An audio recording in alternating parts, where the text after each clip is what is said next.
Agriculture and Food Science, or CAFS, has been continuously contributing to nation building through its instruction, research, and extension function.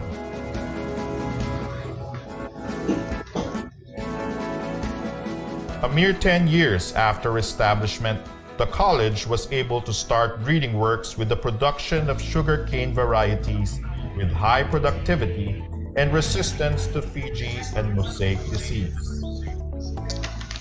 In the 1920s, the importance of agriculture was intensified and UPCA was recognized as neighboring countries began sending their students to Los Baños because of the high quality of education. In the 1930s, breeds with superior characteristics, such as the Burkhala pig, Los Baños Cantonese chicken, and Philippine cattle were developed. The 1960s was a fruitful decade for research. Makapuno, a coconut cultivar often made into a dessert, was pioneered and perfected. Meanwhile, the Dairy Training and Research Institute was the first in the country to freeze buffalo semen, paving the way for artificial insemination of local carabaos. Along with the establishment of UPLB in the 70s, the college received the prestigious Ramon Magsaysay Award for International Understanding, Asia's counterpart for the Nobel Peace Prize. In the same decade, the C4 plants were developed. The soil test kits were produced in support of the Masagana 99 program, and the mango induction technique was introduced. Continuing the production of quality research outputs in the 1980s, techniques to minimize post-harvest losses, the accelerated fish sauce manufacturing process, and the rapid test kit for the detection of pesticide residue on vegetables were developed. The 1990s saw many new varieties across species or crop types, including Sinta papaya, the first Philippine-bred hybrid, UPLB Gold, a durian variety, and Doña Amelita, a musaenda named after the wife of former President Fidel Ramos. The award-winning National Corn-Based Farmer Scientist RDE Training Program, or FSTP, was also established around this time and still remains as one of the university's primary extension programs. In the field of instruction, the book titled Integrating Sustainable Agriculture in the BSA Curriculum, the UPLB College of Agriculture Experience, was published in 1999. At present, the College of Agriculture and Food Science, or CAFS, continues to be the premier institution of higher learning in agriculture and food science, and remains committed to nation building through its instruction, research, and extension programs. In order to produce the best graduates, all of our courses are outcomes-based education, and continuous improvement of the curriculum is being practiced to meet the challenges of the 21st century. As testament of excellence, CAFS is constantly recognized by different organizations. In research, we continue to implement relevant studies with focus on the 12 priority commodities to address food security. Moreover, technologies are constantly developed to aid in responsible food production.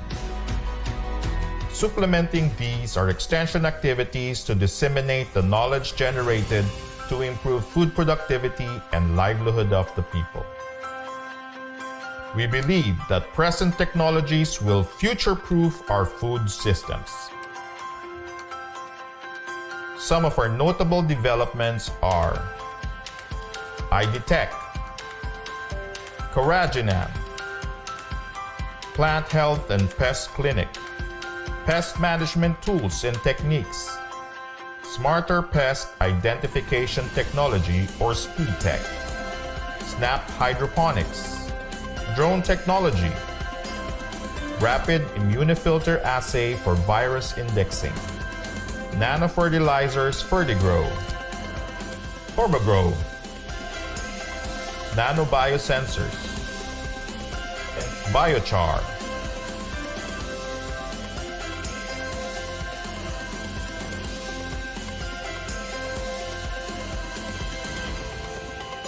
We at the College of Agriculture and Food Science will continue to promote and nurture a culture with innovative yet conscientious minds and cutting-edge skills to lead and serve the country and the region. We are one college with one goal towards sustainable food systems.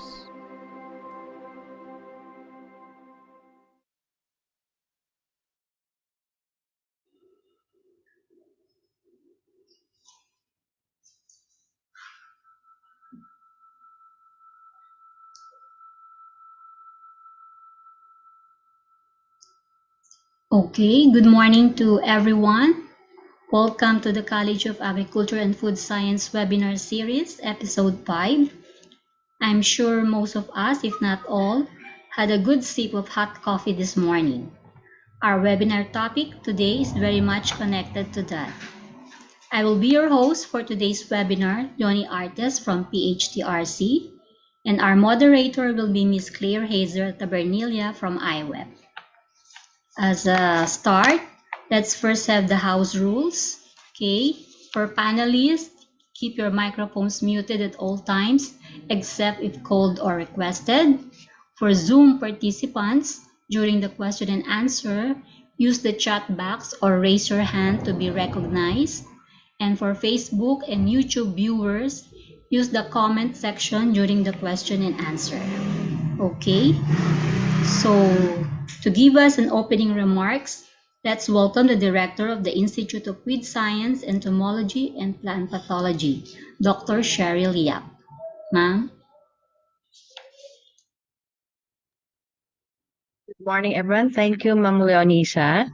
And ladies and gentlemen, good morning to our resource speaker or our esteemed guest and all coffee enthusiasts.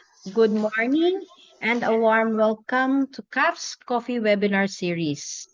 Today, we gather to explore the field of innovations in coffee production and processing. As we go on board on this exciting talk, are thrilled to delve into the latest advancements and groundbreaking developments shaping the coffee industry. From the cultivation of beans to the intricate processes that transform them into our beloved beverage, innovation is at the heart of this dynamic field. Our distinguished speaker or our expert will guide us through the cutting edge technologies, sustainable practices, and creative approaches that are revolutionizing coffee production. This event serves as a platform to share knowledge, foster collaboration, and inspire the continued growth of this ever evolving industry. So, whether you're a seasoned professional, a curious enthusiast, or simply appreciates a good cup of coffee, we invite you to engage, learn, and savor the rich flavors of progress in coffee production and processing. Thank you everyone for joining us, and I wish that you have a cup of coffee with you on this exciting journey into the future of coffee innovation. May our time together be filled with stimulating conversations, aromatic brews, and a shared passion for excellence in every cup. Cheers to the learnings. Again, good morning, everyone. Okay, thank you very much, ma'am. As previously mentioned, the topic is innovations in coffee production and processing. And this will be discussed by no less than Engineer G.J.C. Bartolome, an assistant professor from Cavite State University. He is an MS Environmental Engineering graduate from Mapua University. He's been a project leader in the development of post-harvest processing, machinery for coffee and fish, and is also involved in soil nutrient mapping. He's a Star Deck member for technology transfer and an associate editor of the Philippine Coffee Journal. Okay, so sir, the floor is now yours for discussion. Good morning po. Ma'am, permission to share lang po my slides po.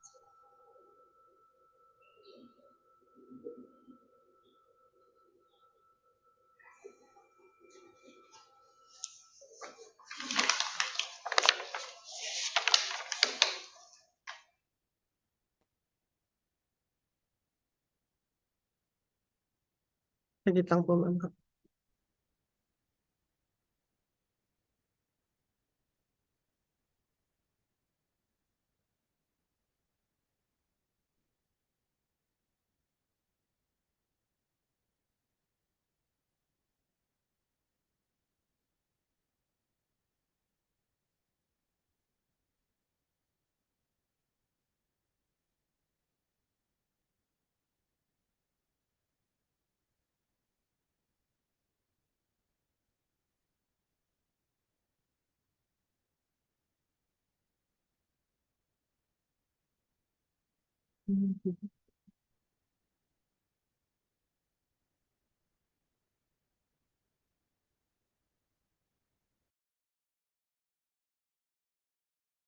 Ma'am, sorry po, hindi ko po siya ma-share yung naka-presenter view. Pwede po magpa-assist.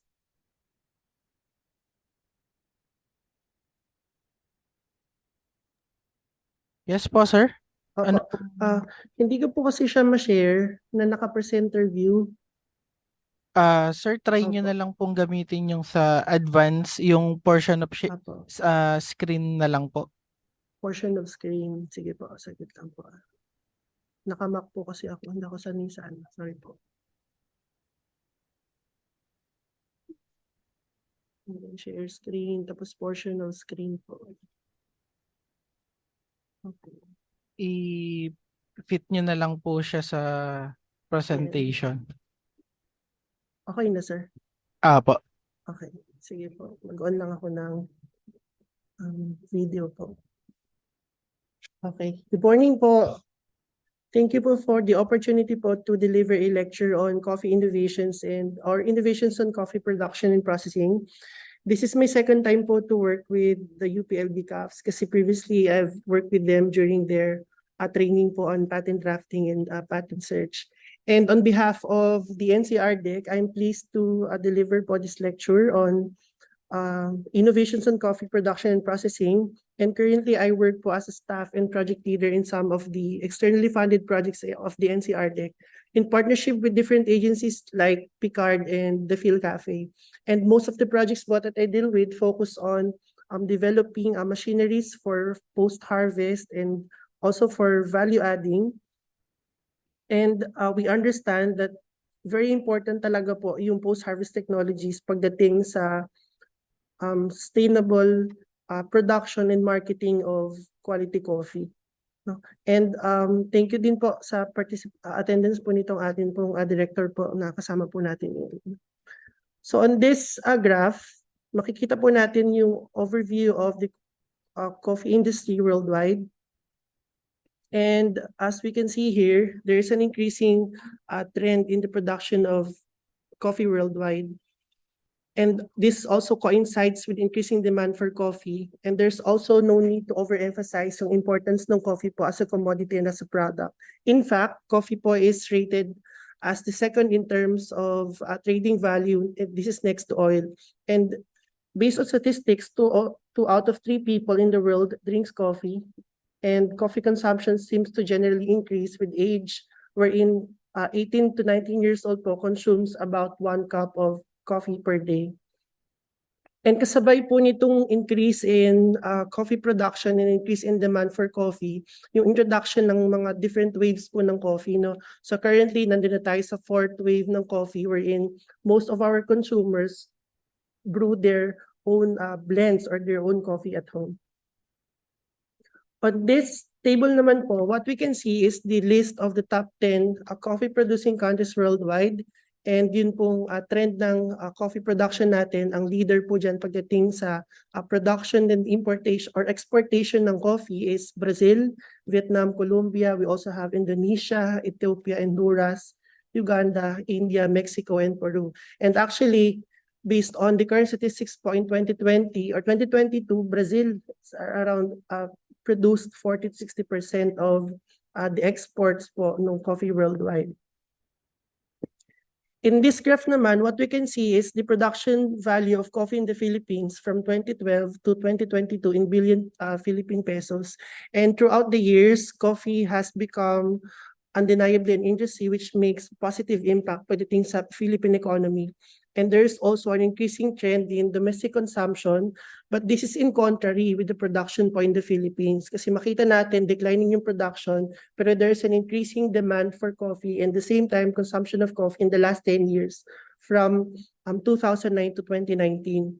And yung decline in the production of coffee can be attributed to a number of factors, but primarily this is due to rapid urbanization. For example, yung conversion po ng ating mga coffee plantations into areas po sa pagtatanim para sa pagtatanim ng mga cash crops kasi mas mabilis yung return on investment compared kapag nagtatanim ka ng coffee. Based also on statistics, the average green bean production in the Philippines is around 164.84 kilograms per hectare per year, and average production po natin is umaabot ng 18,420 metric tons.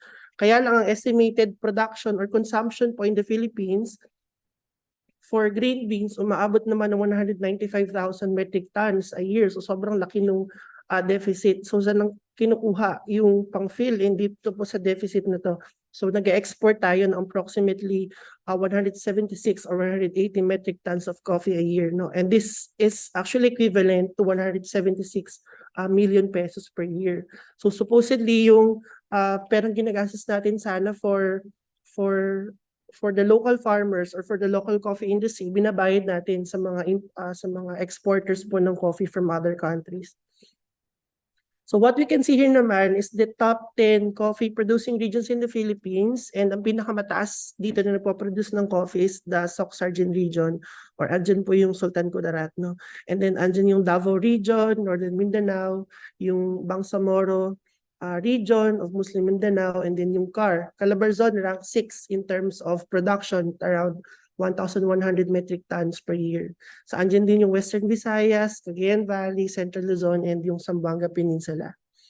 So with this trend in coffee production and yung decreasing na coffee demand and consumption, yung Philippine government has identified these following gaps in the Philippine coffee industry. So basically, dalawa. So merong low production of coffee produced, and there is also very low quality of green coffee beans and yung coffee products natin. Yung low production could be attributed to this very high cost of labor or agricultural input. Kasi ngayon, nagmamahal yung value ng lupa, nagmamahal yung labor, nagmamahal yung mga fertilizers and other planting materials. There's also lack of quality planting materials, and then low yield of this coffee trees natin caused by both abiotic and biotic stresses. So hindi pa kasama dyan yung mga anthropogenic activities po natin na nagko-cause ng decline in the coffee production.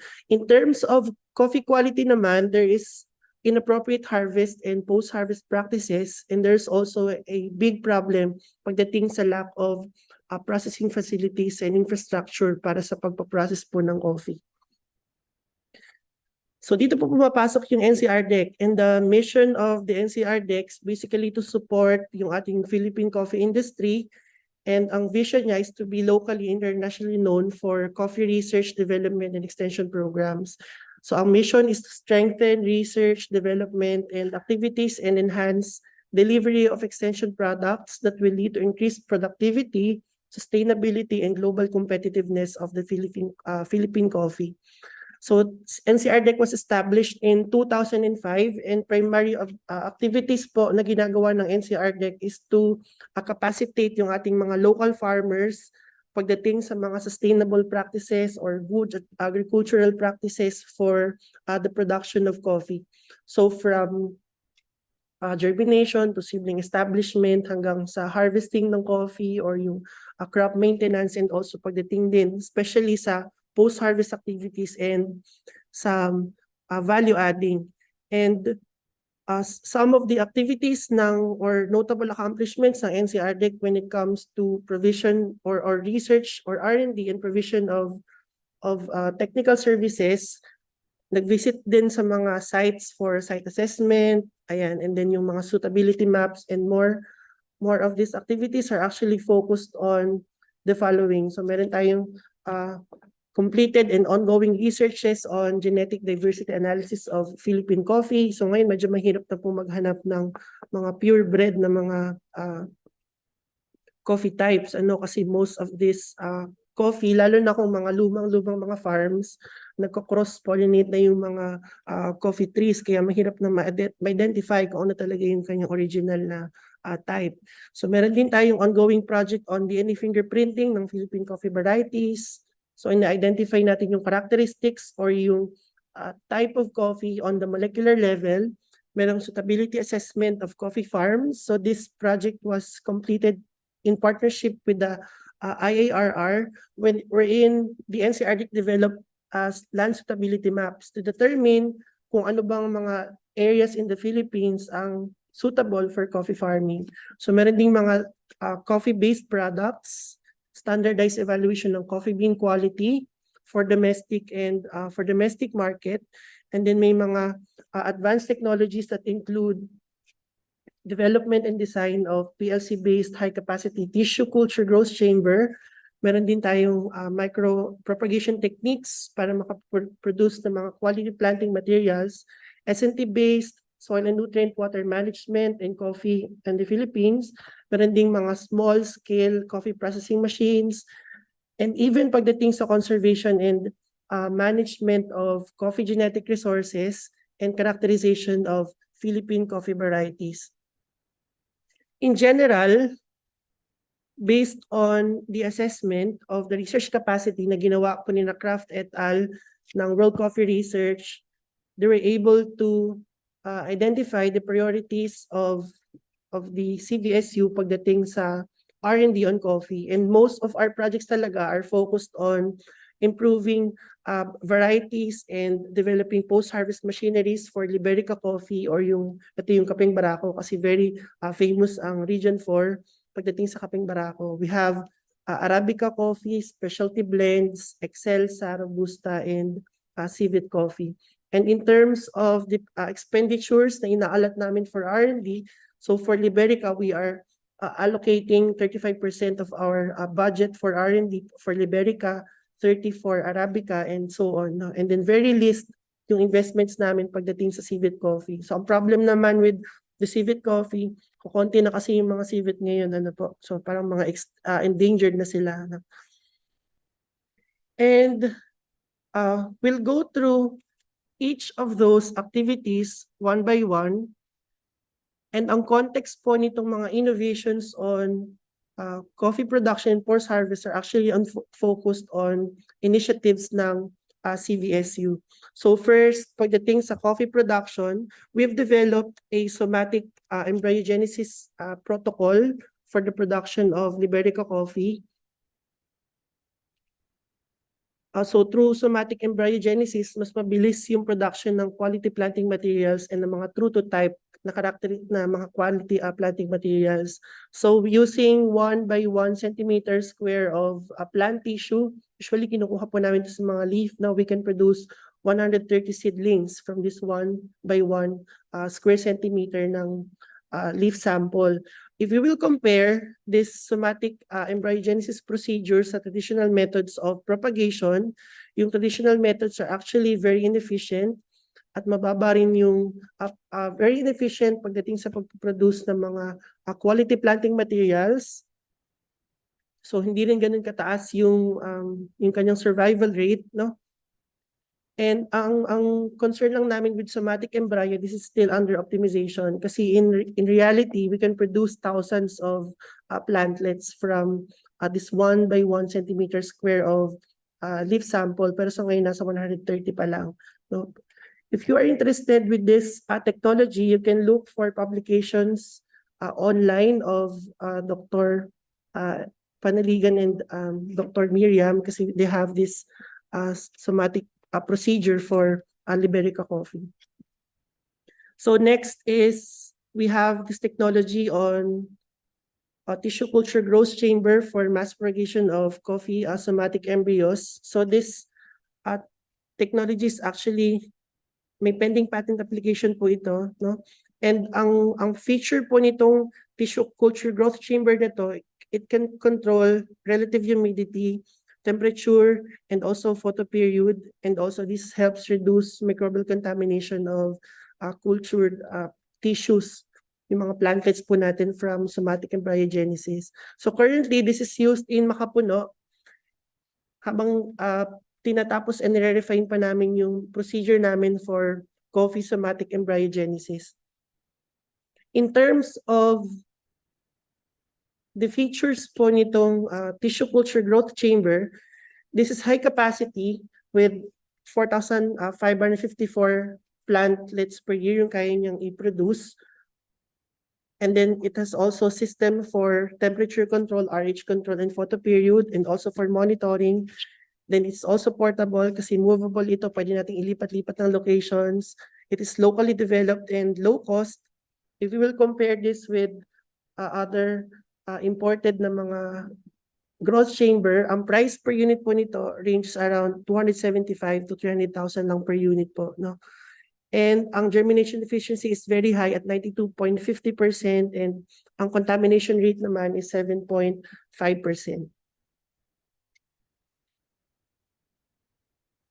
So in terms of the conservation of this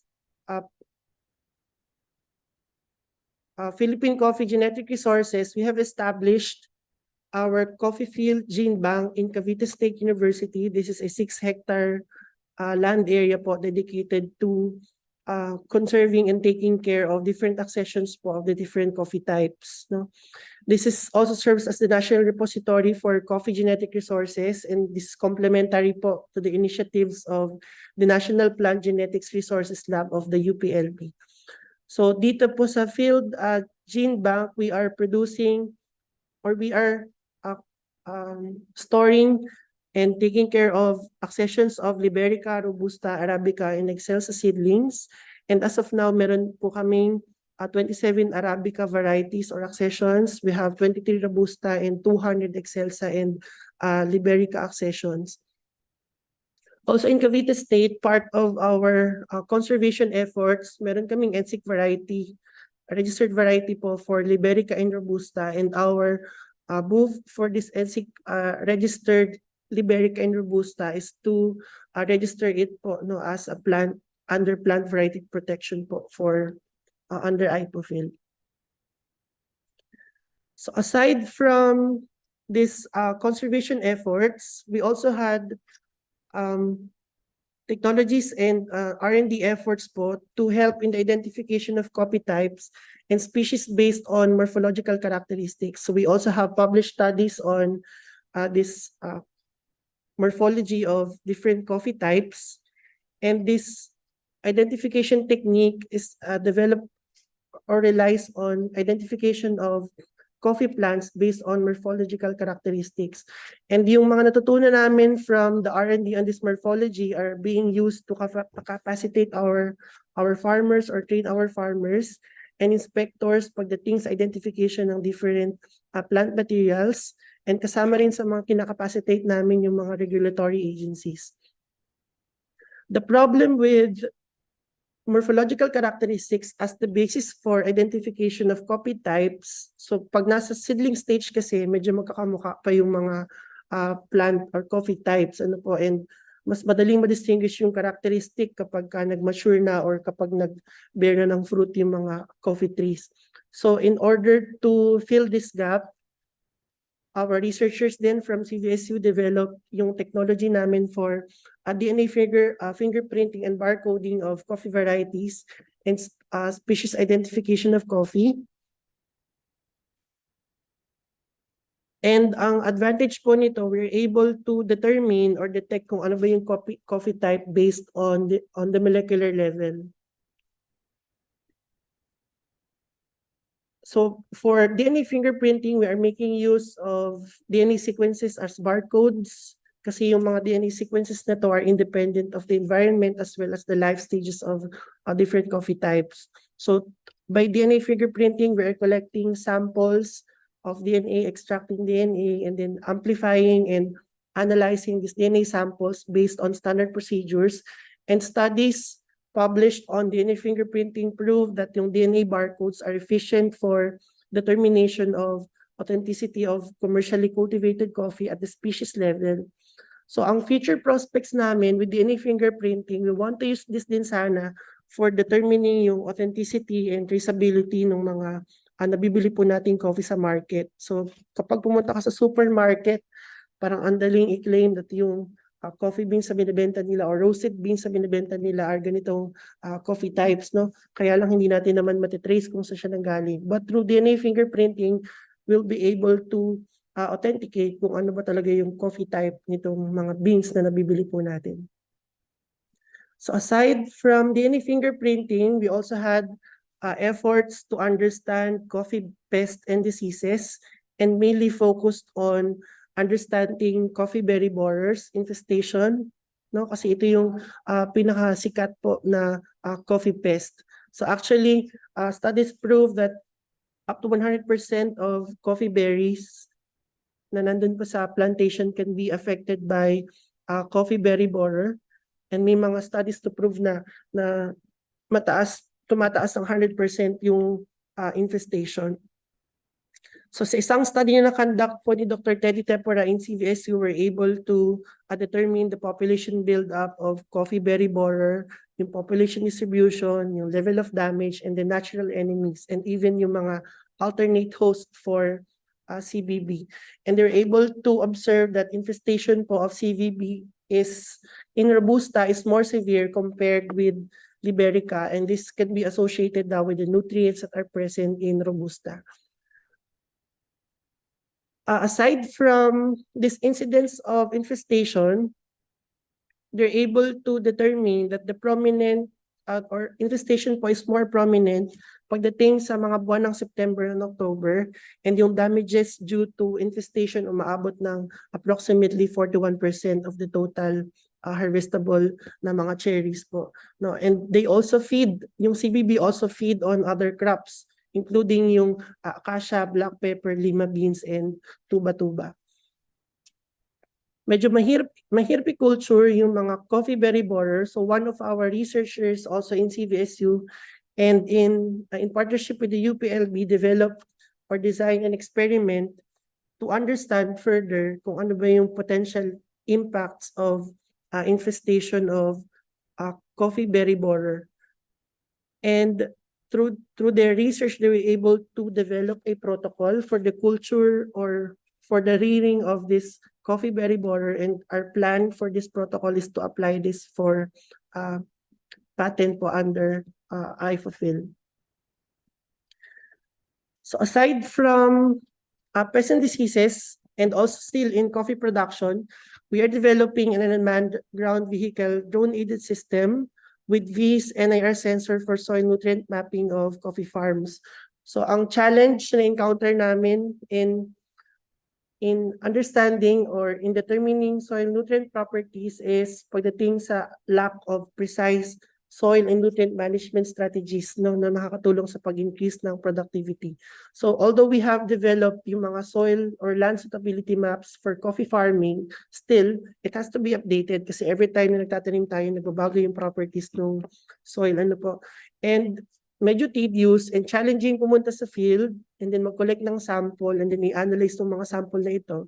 But with the use of this technology, UGV, which is assisted by a drone or the AUV, we can perform an on-site, fast and non-destructive and also reliable soil nutrient measurement and distribution mapping. So ang features nitong UGV, UAV drone-assisted na soil mapper po nito is number one, to determine yung boundaries ng mga coffee farm. So we can also generate soil sampling points using this machine. We can collect and drill and collect soil samples, analyze soil samples for soil texture, pH, organic matter content, nitrogen, phosphorus, and potassium, and provide fertilizer recommendations and also produce soil nutrient maps. So all those things will be possible kahit na hindi ka pupunta sa field, provided that we can deploy this machine sa mga target na mga coffee farms po natin. And in implementing this project, marami na rin kaming mga municipalities po na napuntahan and municipalities na nag-participate po dito sa development ng project. This is still ongoing po, no? So from soil sampling activities, ang mga napuntahan namin includes or covers a total of 16 municipalities in the Philippines. So from Kalinga, Mountain Province, Benguet, Rizal, Quezon, Cavite, Negros Occidental, Bukidnon, and Davao. And we're able to establish more than 296 sampling points and collect more than 578 soil samples. So hindi pa included dito yung mga samples that we collected from Bukidnon and Davao, no? And all these soil samples, from the soil samples, we'll be getting yung mga data natin on soil quality and soil texture, and then we'll use this properties para makadevelop ng mga models using NIR or spectrophotometry, and then those will be used as inputs para naman po dun sa ating technology, no?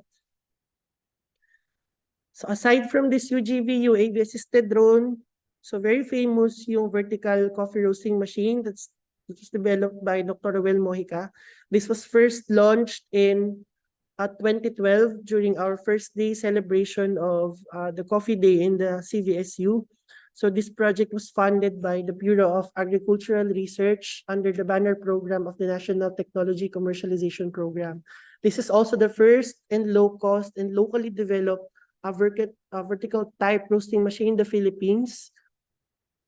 And ang capacity nito is 10 kilograms of roasted coffee per batch of roasting, and takes about 20 minutes on the average to achieve yung ating required roasting process. So 10 kilograms per 20 minutes of roasting process. And ang feature nitong technology, we can control yung temperature, roasting temperature and the roasting time, giving us an expertly roasted beans through our control system. This is also very cheap compared to vertical roasting machines that we can import from US. Pag galing sa US, umaabot ng 2 million per unit.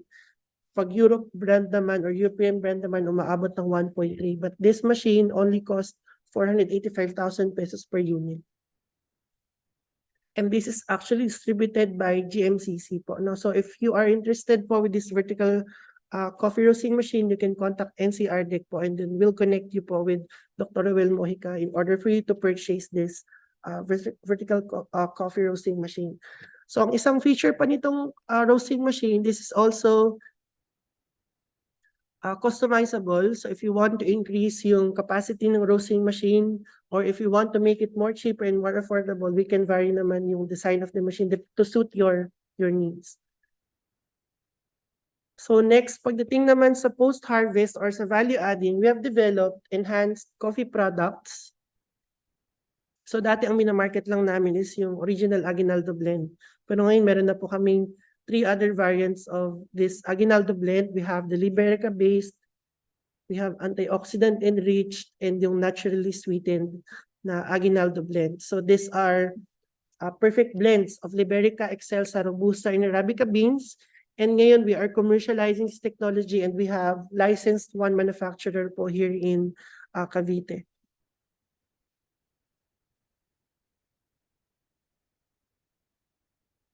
More on post-harvest, we partnered with the Phil Cafe and the ACDI VOCA pagdating sa development naman ng mga low-cost, small-scale coffee pressing equipment for village-level operations.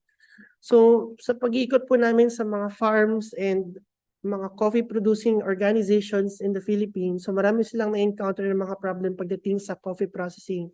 So ang number 1 dito, yung mga machines na nabibili ay malaki ang capacity at hindi match dun sa kanilang capacity na medyo maliit lang kasi nga village level operations lang. So normally they process around parang 30 kilograms to 50 kilograms lang per day. Pero yung mga machines na nabibili kasi ay masyadong kumbaga oversized at hindi fit din sa kanilang needs, no? So what we did is to localize these technologies and paliitin yung capacity po, no? So sa pag-ikot namin, we've consulted 11 producer organizations in various regions, including the Cordillera Administrative Region, meron din from Calabarzon, Western Visayas, Soc-Sargen in Mindanao, and Davao Region as part of our pre-development survey. So one good thing that we want to promote then with this project with Phil Cafe is the participatory design approach wherein ini-involve na namin yung mga target end users pagdating sa development ng mga technologies to make sure that after the development, they will be there is a higher chance that they will adopt these machines. So yung pre-development survey na kung saan nag-participate yung producer organizations covered yung assessment ng potential acceptability of the machine or of the machines and anthropometric measurements of the participants kasi we are also designing these technologies considering their mga ergonomic concerns po natin, no? So this table lists down yung mga regions na nagpa-participate in the design of these technologies. So from Cordillera Administrative Region, we have from Benguet, La Trinidad Benguet from Atok, and again from La Trinidad, we have the Philippine Nazarene College Farm to Cup Project or F2C. Baka familiar po kayo dyan.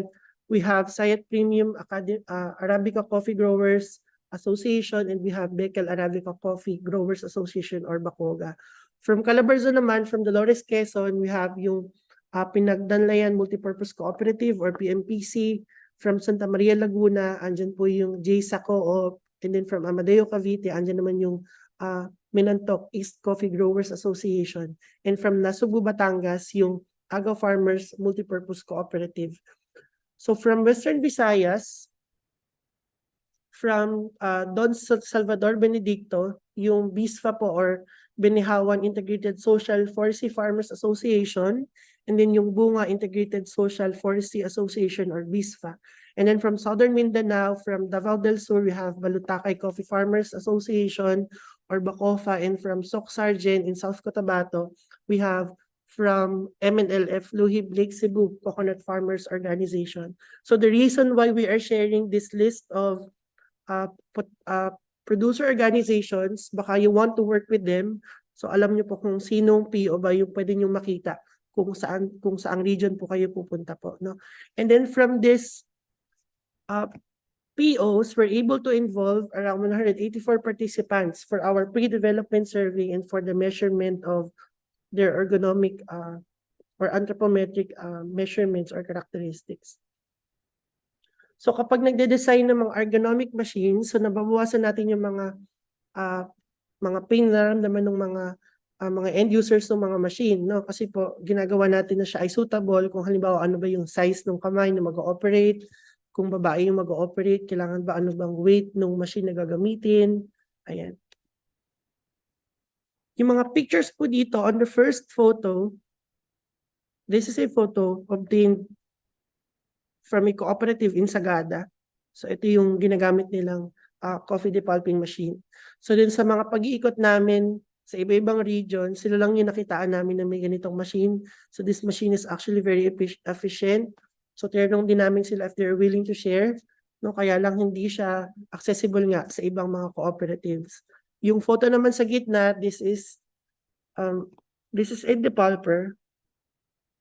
Kaya lang sobrang laki nitong capacity nito and they were asking if pwede ba itong paliitin para mag-fit dun sa kanilang need. Dito naman sa third photo, namumulot kami ng coffee cherries after i-depulp. Kasi yung machine na ginagamit for depulping, sobrang baba talaga ng efficient. Pag hinulog mo yung kape, dun sa depulper, nalalaglag lang siya. So hindi talaga siya nagsiseparate. So yung machine na meron sila nga hindi na mapakinabangan for coffee depulping. So they're looking for other machines na pwedeng maging substitute or mag-solve dun sa problem nila with their wet processing operations. So those photos were from our partner producer organizations. This photo naman is a photo with our partner fabricator po. We have RS Unitech. So we want to commend yung participation ng RS Unitech sa pag-develop ng mga machines kasi tinutulungan nila kami na i-balance yung ease of operation, cost, durability, portability, at saka yung operation nitong mga machines po na ito, no? So they are giving substantial inputs para ma-improve yung design, ma-refine yung design and the operation ng mga machines na pinapagawa namin sa kanila, no? At the same time, yung owner po dito, yung babae po dito, no? So yung owner po dito, she's very passionate to help our local farmers And laging nakaka-discount kami dito sa RS Unitech. No? So baka you want to consider RS Unitech din as one of your partners in fabricating your future machineries related to coffee. So under this project, ito yung mga machines po na under development for coffee wet processing. We have the pulper, the mucilager, we have this dryer, the huller, and our sorter. So yung depulper namin, meron din siyang patent application, pending patent application, and ang features itong coffee depulper includes adaptability to Robusta, Excelsa, Arabica, and Liberica coffee. So yung mga existing ngayon na mga depulpers, medyo mahirap i-operate and depende sa coffee type, kailangan mong i-adjust yung setting ng depulper para mag-improve yung kanyang efficiency. Pero dito sa machine na to, this is automated, so this will automatically adjust. I-input lang natin kung ano ba yung type of coffee na ide-depulp po natin, no? So hindi mo na kailangan bumili ng iba-ibang machine for depulping different coffee types kasi in one machine you can depulp all 4 types of coffee. At the same time, to increase efficiency of bean separation, we have installed interchangeable plates para dun sa kanyang depulping chamber. This is also portable or movable, and ayun nga, meron siyang automated adjustment system for different coffee types. So nakakatawa tong technology na ito kasi yung RS Unitech gusto niya nang mag-undergo ng licensing agreement kasi gusto niya lang i-commercialize. Kaya lang nasa evaluation stage pa po kami, no? So pending muna yung technology licensing. This is a coffee sorter. So meron ding pending patent application. Ang advantage itong coffee sorter is for the automatic sorting of good and defective green coffee beans. So dun din sa mga pag-iikot namin among different POs nationwide, they still do manual sorting of good and defective coffee beans. So we are assuming that with the introduction of this technology, mas mabilis na yung sorting, mas efficient yung sorting, at saka mas accurate yung sorting. So aside from automatic sorting, this is also portable. So customizable din yung capacity nitong sorting. This is accurate. Yung algorithm na in-integrate namin for this coffee sorter has been tested na. And this also made use of AI para sa detection ng good and defective coffee beans. So habang ginagamit natin yung machine for sorting, natututo rin yung or mas natututo or nagla-learn yung ating sorter, no? Kaya mas nag-i-increase yung kanyang capacity and accuracy for sorting good and defective coffee beans. So ang last on coffee post-harvest is our demucilaging machine. So the use of the mucilagers based on studies were proven to decrease contamination, water consumption, and facilities treatment, and also reduces yung labor requirements and enables better control of our demucilaging process. Also, kapag gumagamit daw tayo ng mga demucilagers, merong significant reduction on human labor requirement para sa operation and quality maintenance of coffee. In the Philippines, wala pa pong nagko-commercialize ng demucilaging machine. So hopefully, this is the first demucilaging machine na mabibenta natin in or among coffee processors who practice wet processing of coffee. No? And the features of this demucilager, demucilaging efficiency is up to 89.40%. And ang recovery niya is up to 98.92%. And ang purity is 99%, and ang ratio naman ng water to cherries during wet processing is 1:1 ratio.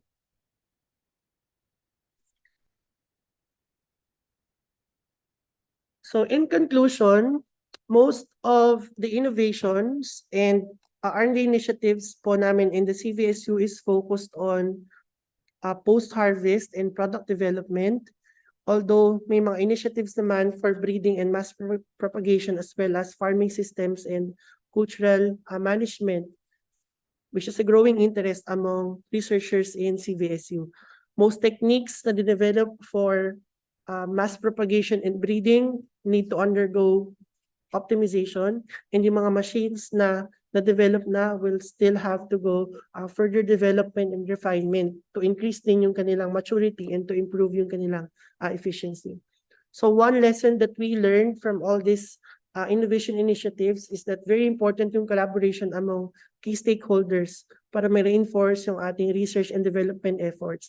And ultimately, para madala natin yung ating mga technologies or coffee-based technologies sa ating mga farmers through either extension or commercialization. And to end this short lecture, I'll be sharing po our promotional video ng NCR-DEC to summarize yung mga activities po na ginagawa namin in NCR-DEC and in CVSU.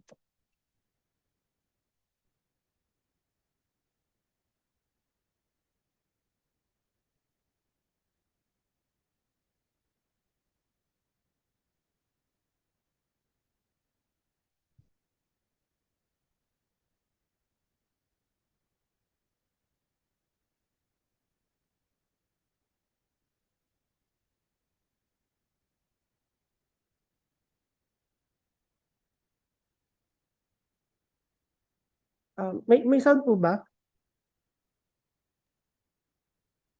Sir, Wala pong sound, ma'am. Teka lang po. I-share ko po ulit. Share. Ay, hindi siya nag-ano kasi dito. Twitter audio. Hindi siya nag...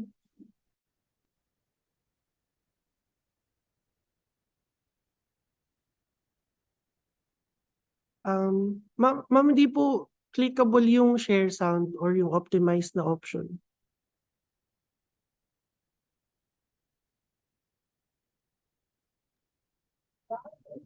Check ko lang po, sir. Apa, sige po. Thank you po.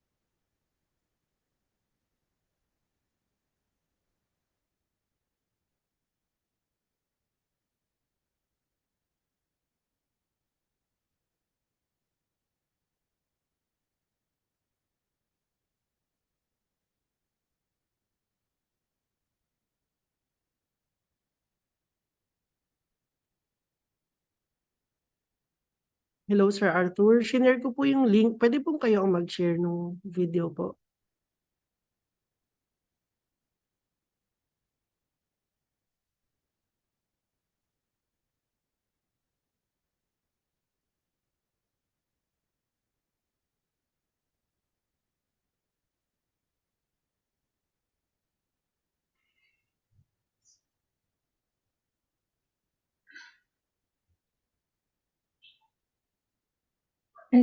sir, we'll try. Yes po. Thank you po.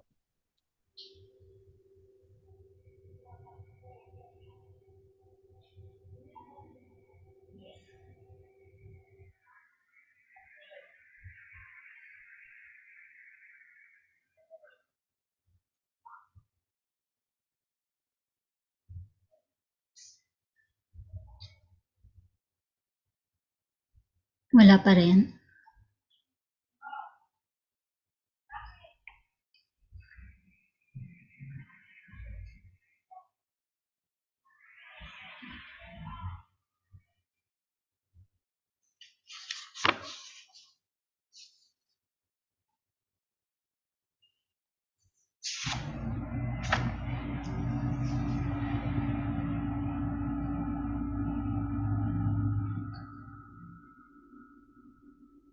Or can we have a group photo muna while waiting for the video? Can we ask the members or those who are attending the webinar to have their video turned on so that we will have a picture taking? while waiting for the video.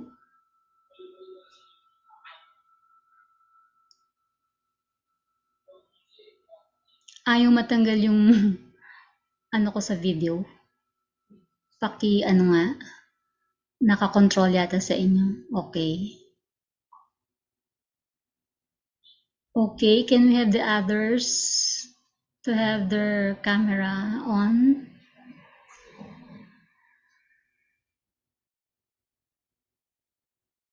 Mr. Arthur Kayamanda.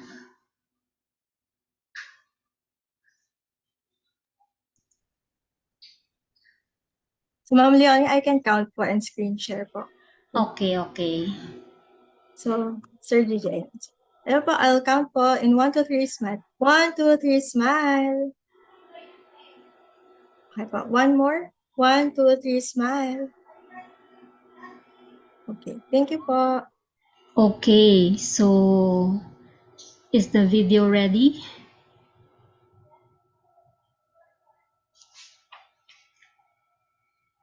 Or kahit video na lang, kahit wala pa yung sounds.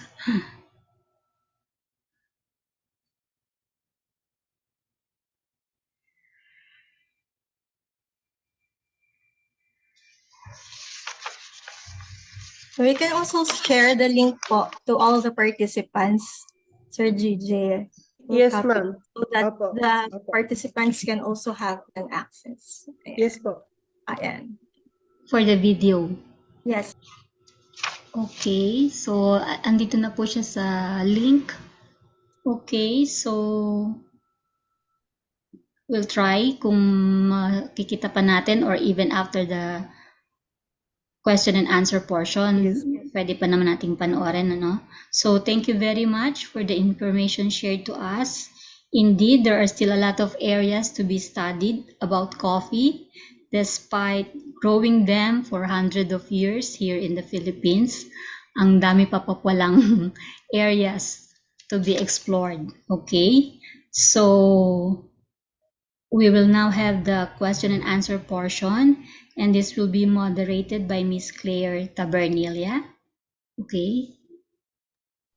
So, hello, Sir GJ. Good morning po, and to all our participants. So, we are encouraged to ask questions for Engineer GJ either through the chat box or the Q&A tab, and of course, for those who are sa Facebook or YouTube natin, you can also type your questions there. So, sir, nakita ko, sir, very busy talaga ang NCR deck. So, ang dami niyo pong ginagawa and very thankful for all your efforts, no? Para sa innovation and sa pagtatagumpay ng coffee industry dito sa Philippines, no? And yep, sir, na-emphasize yung importance ng collaborations with you, with other academies, with all other municipalities, mga fabricators natin, mga cooperatives, ang daming involved. So it really takes a village, no, para mapagtagumpayan tong ating sa innovation. Okay, so I'll just basahin ko lang po some of the comments here sa ating chat box. So thank you very much for the information, sir. Very comprehensive. Thank you for sharing your knowledge. It will be helpful for our personal growth, no? And some questions po siguro. So we will be starting, sir. Ako na po ang ng first question. So with regards po sa production, na-discuss po natin yung sa ating somatic embryogenesis, no? So sir, I'm just interested. So yung mga outputs po natin from that technology, yung mga planting materials po from those ay naipamimigay na po ba natin sila sa ating mga farmers or do we have that ability po? Sa ngayon po, ma'am, hindi pa po namin napapamigay yung mga planting materials kasi understudy pa po dun sa amin po sa CVSU and under acclimatization pa po. And yun pong mga yung mga binebenta namin ng mga planting materials po from CVSU are mostly from conventional po na reproduction po. Ayan. Pero once na available na po itong mga quality planting materials na po ito, we'll let you know and then yung mga participants natin para if you need these planting materials, mas madali po kayong makaka-access po.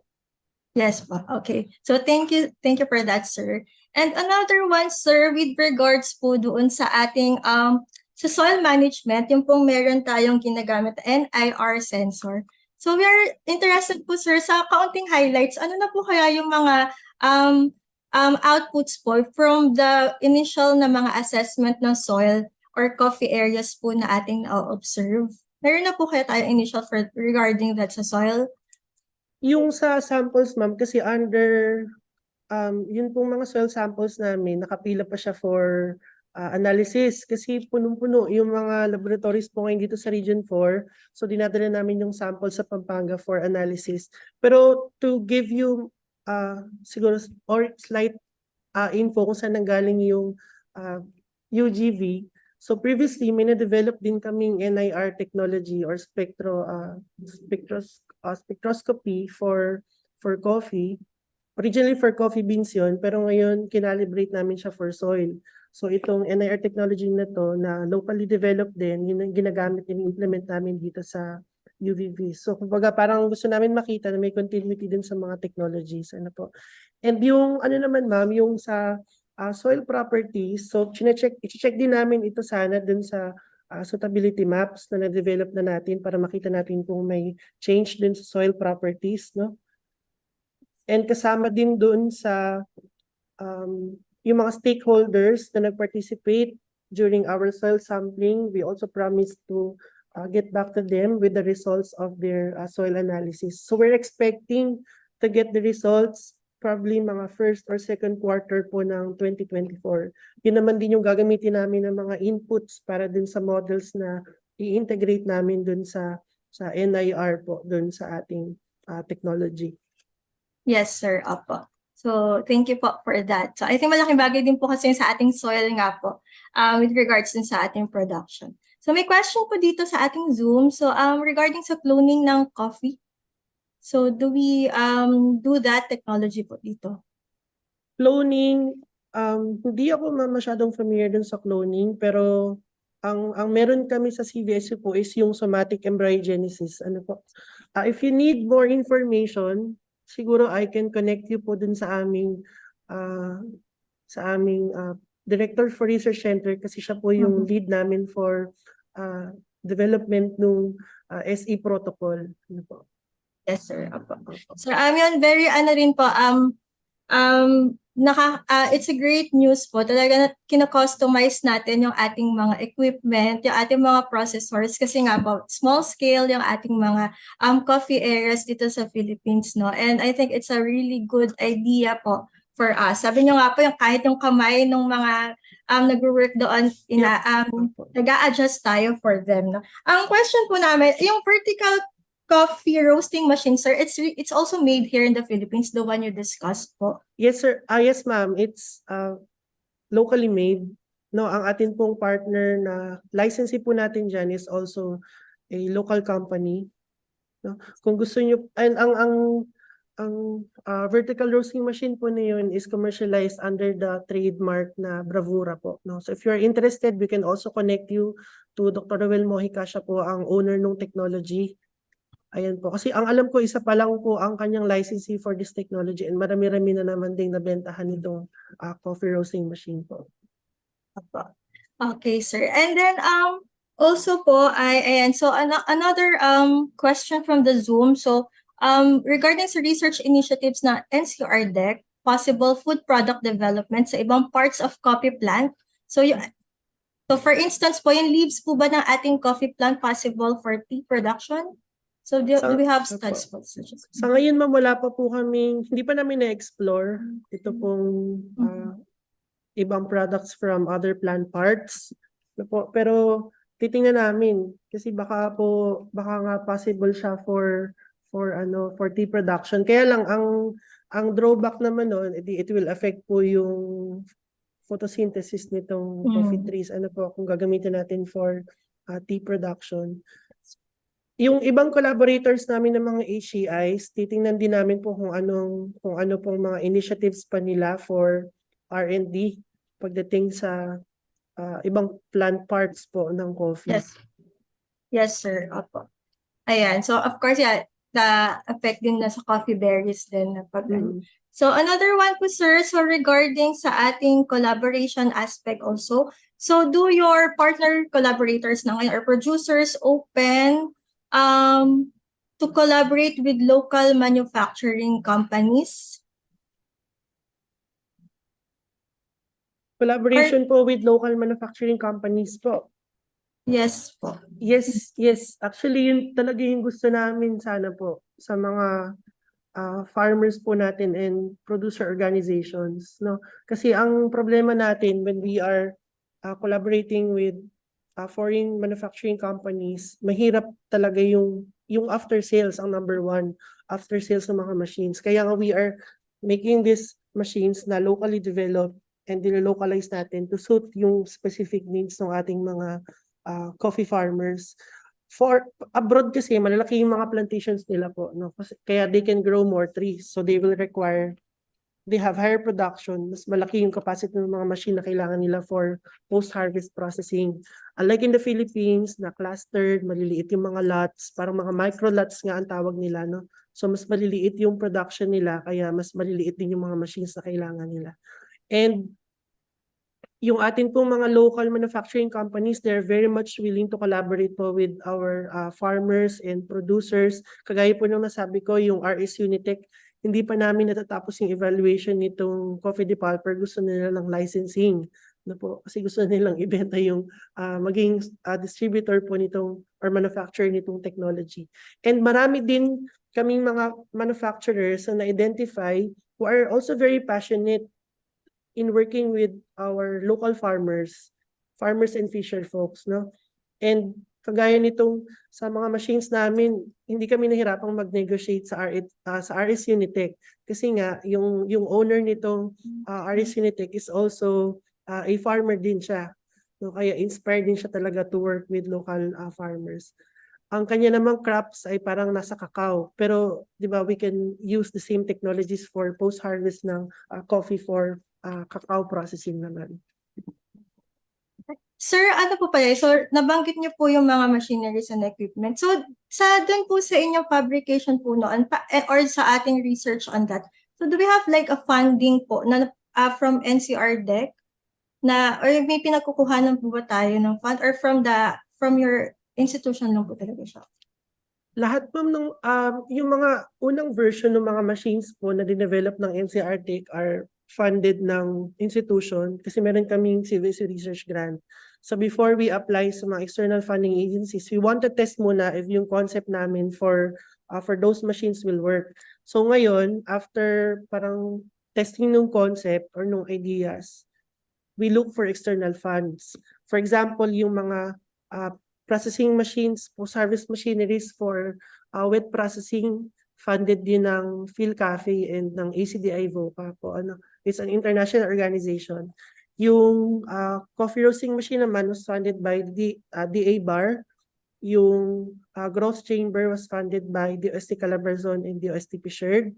Tapos yung UGV naman, it's funded by DOST Picard din. Ano po? Yan. So most of our projects on post-harvest machineries are funded talaga by external funding agencies kasi medyo malaki yung requirement po. Hindi sapat yung pera namin sa university to support. Yeah.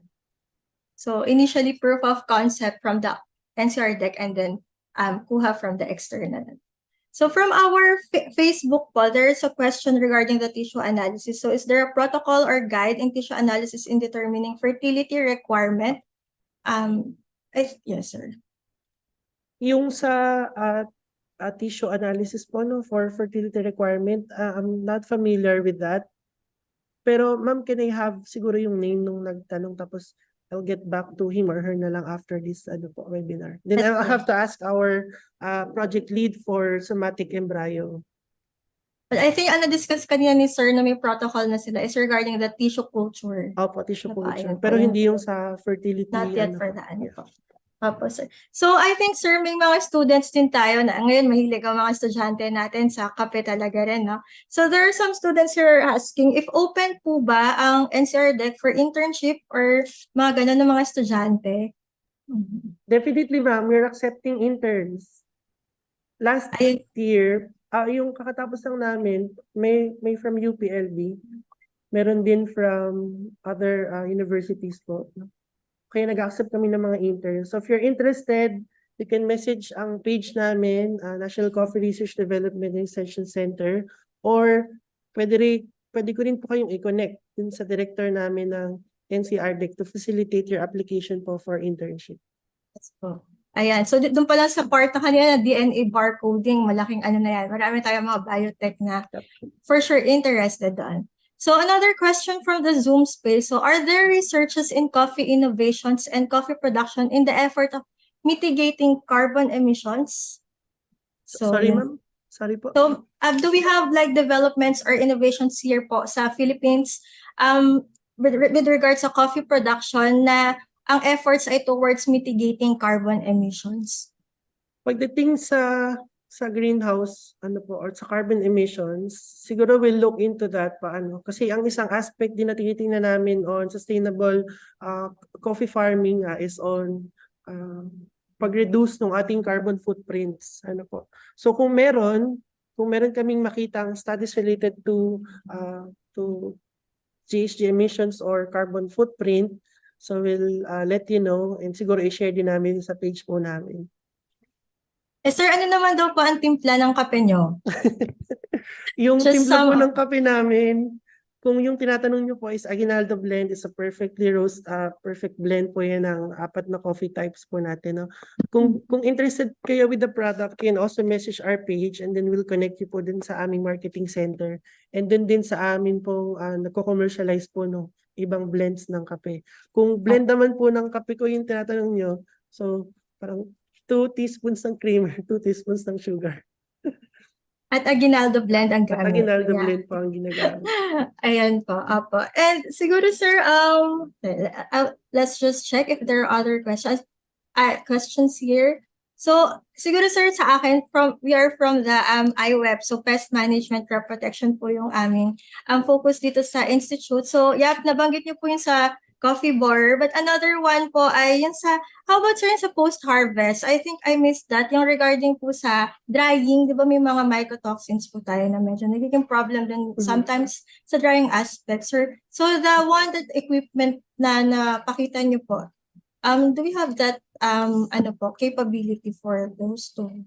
No. Actually, ma'am, kung tama po yung recall ko, yung mga mycotoxins ay from during storage sa lumalabas. So kung poor ang storage ng mga beans, so may possible na infestation naman ng mga fungi po. No? Pero kung sa drying naman, yung kasing mga drying technologies naman natin ngayon can provide yung adequate na drying conditions po. No?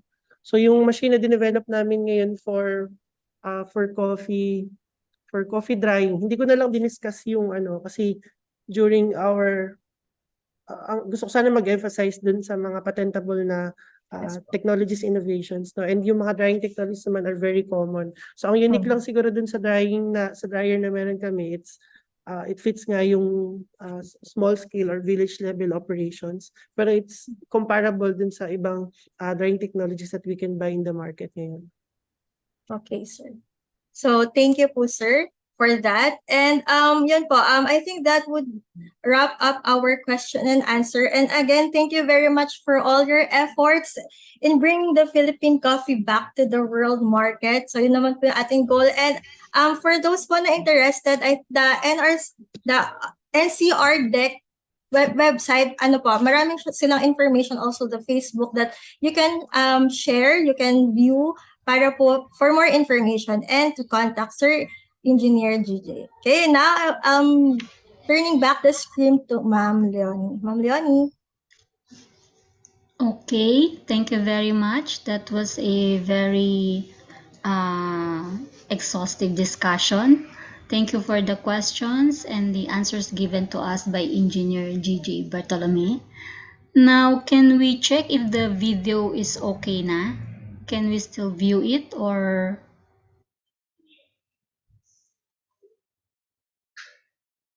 Okay. Bringing Philippine coffee back to the world market. Ito yung inatas sa ating responsibilidad as national leader in coffee R&D. Ang NCRD kasi ang tinitingnan ng iba't ibang institution as national leading institution when it comes to coffee research and extension. nakita natin na mababa talaga yung produksyon ng kape sa Pilipinas. Bilang tugon sa hamon na yun, naisipan natin na ibalik kape ng Pilipinas sa pandaigdigang merkado. That's why wag natin kakalimutan yung mission natin kung bakit tayo nandito. Yan yung coffee community na umaasa talaga sa atin at naniniwala sa atin. Simula sa pagpili ng butong itatanim hanggang sa siya anihin para i-process, yun ang mga naitulong natin sa magkakape. Oo nga, yung ating magkakape, alam na naman yun, pero malaking karagdagan yung mga bagong teknolohiya na ating pang itinuturo sa kanila.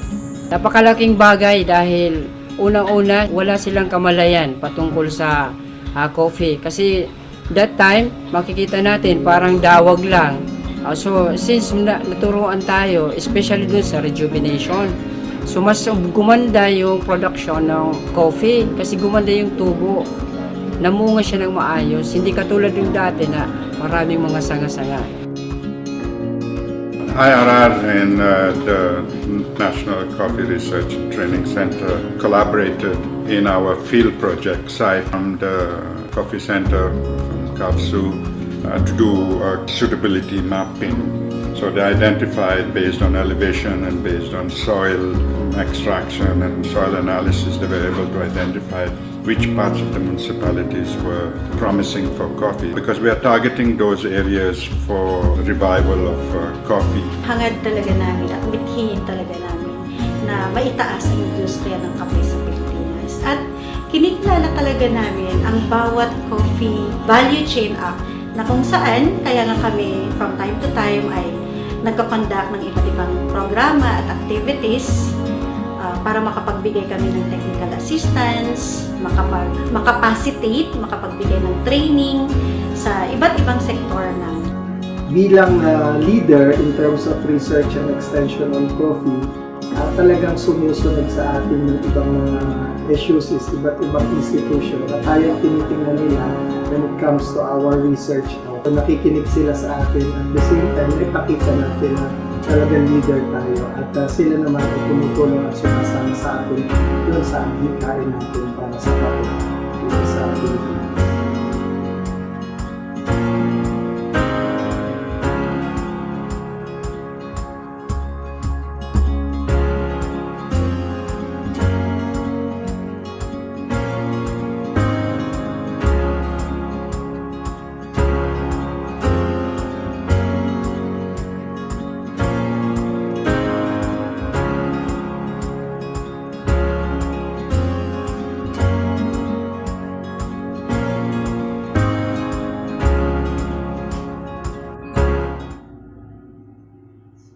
Okay, thank you very much. At least nakita po natin ang video. Okay, thank you, Yes, ma'am. sir. Opo. Thank Ma'am, you. Opo. Thank you po. Ma'am, before we end, gusto ko lang pong i-advertise yung ano po namin, no? So may gaganapin po tayong Calabarzon Coffee Quality Competition ngayong December 4 to 8.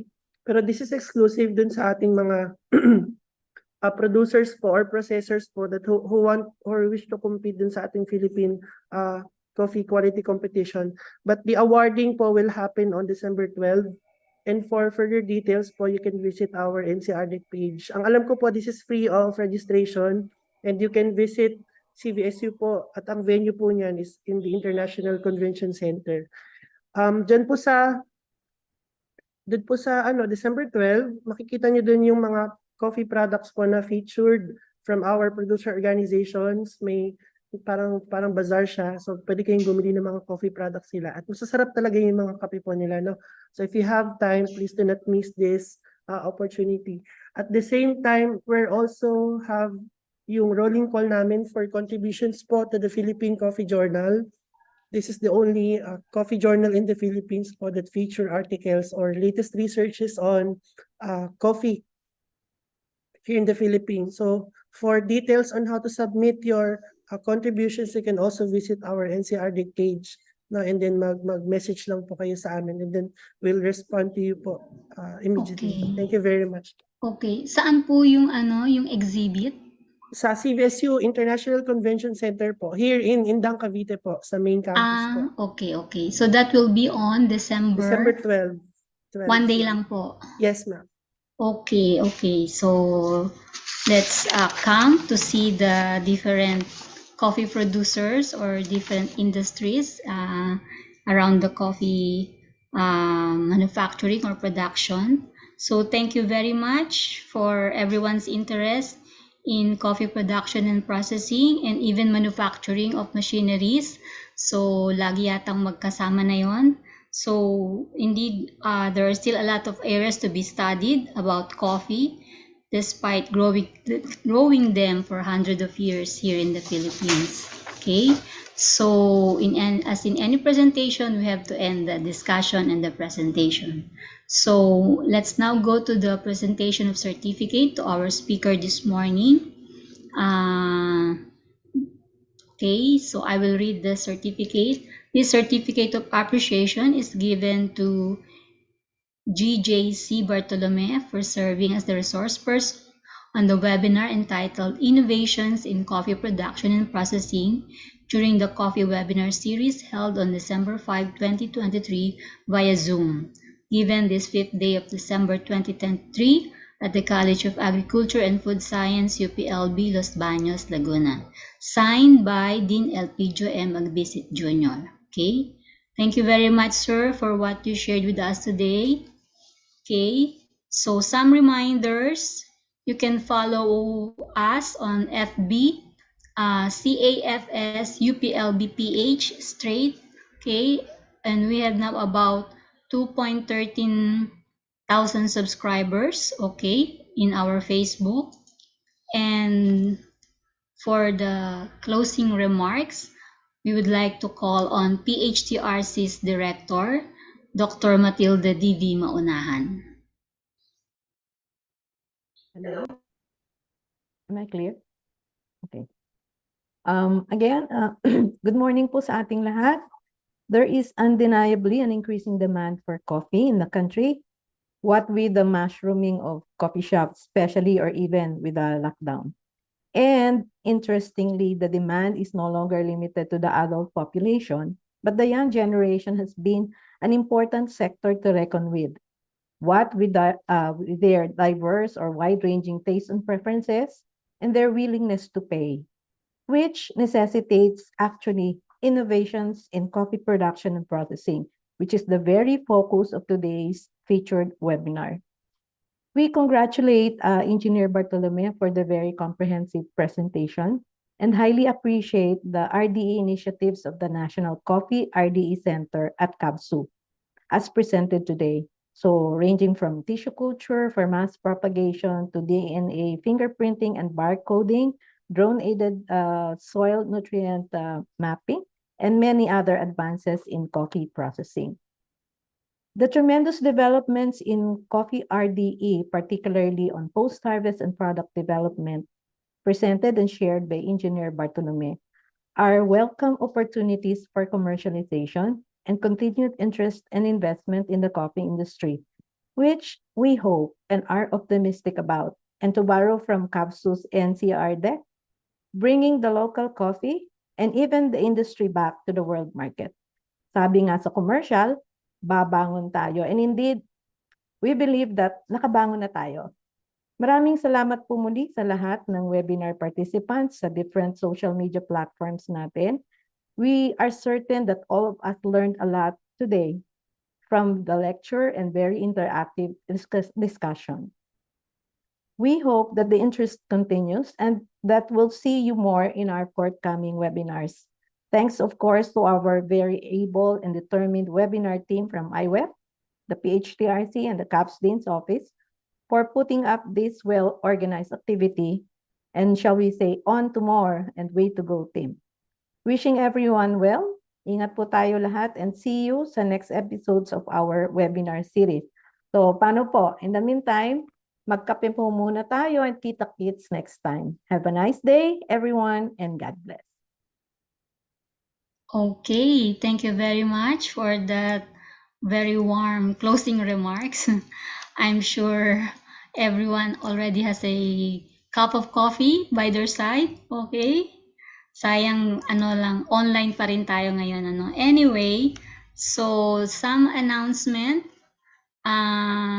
To have a certificate of attendance for those who attended this conference, please connect to the evaluation link and answer some questions. If possible, if you can submit them within the day, we will appreciate it. And then some announcement for our next episode that will be on December 12. The episode 6 is by Mr. Ariestelo A. Asilo from Batangas, and he will talk about coffee-based farming and entrepreneurship engagement, a program of Barako.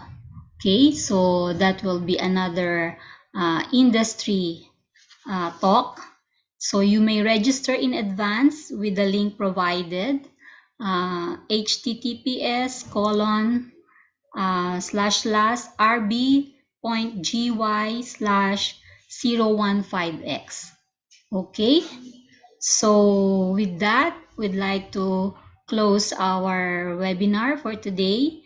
Thank you very much for everyone who attended this webinar, and hope to see you in our next webinar. Bye-bye. Thank you, Miss Claire. Thank you, Dr. Cheryl and Dr. Maonahan, and the CAFS staff. Thank you for your cooperation.